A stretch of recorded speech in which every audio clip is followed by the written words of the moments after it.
Alors,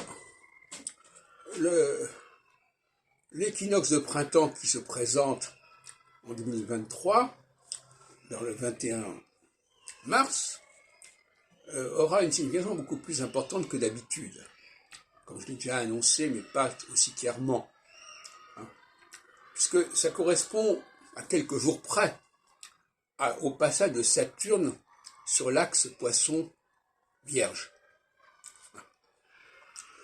Et donc ça ouvre une période de 7 ans, avec un passage d'une période de solsticialité à une période d'équinoxialité.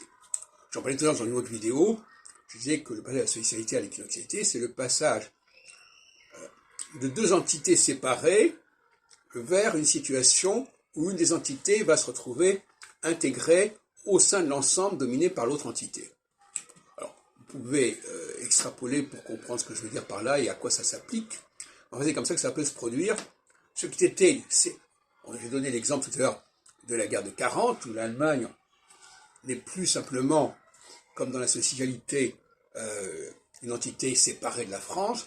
À un moment donné, la France devient une partie, en quelque sorte, du Reich allemand. Je vais donner aussi d'autres exemples. Donc, ça nous reste, on se demande à quoi ça peut s'appliquer. Mais ce qui est intéressant, c'est le schéma, c'est la matrice. Maintenant, qu'est-ce qui va se passer?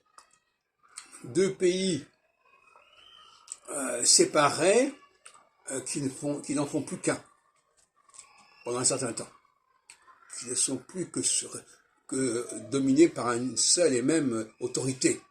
Bon, alors je ne veux pas extrapoler, ça peut être des situations actuelles, ça peut être des situations nouvelles, mais voilà ce qu'il faut en comprendre. Dans le cas de l'Ukraine, par exemple, mais je ne fais pas de prévision, parce que je me rappelle, moi je donne des outils, je ne les applique pas, ce serait trop risqué, mais surtout quand c'est prévisionnel. Mais en revanche, moi ce qui m'intéresse, c'est que l'astrologue soit capable de déterminer des structures, des modèles, des gestalts, et qu'on retrouve effectivement dans la réalité cette formulation. Et ce que j'ai regretté chez Barbeau, c'est qu'il ne précise pas suffisamment les structures prévues, ces prévisions ne sont pas assez structurées, ne sont pas assez précises et ne sont pas assez dialectiques. Pourquoi dialectiques? Parce que, comme je l'ai dit, parfois il y a des périodes où on passe de la socialité à l'équinoxialité, parfois on passe de l'équinoxialité à la socialité. Il faut prévoir les deux choses qui alternent. Une prévision astrologique a besoin de mettre en place une alternance.